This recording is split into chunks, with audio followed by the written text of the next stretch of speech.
This is a short video showing me boring a hole in inch tubes that are welded together, forming part of a ramp.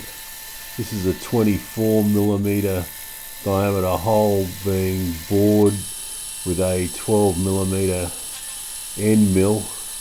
It's a tungsten carbide end mill, and you can see in this part of the video that as the end mill's being interpolated around that 24mm diameter, there's a webbing in the middle where the where pieces of tube are welded together that needs to be cut away.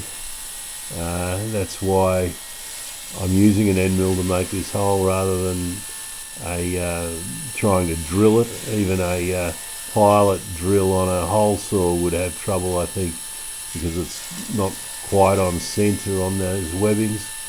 Anyway, we chuff around this hole. This is sped up 4 times until the vibration knocks the camera off, and that's the end.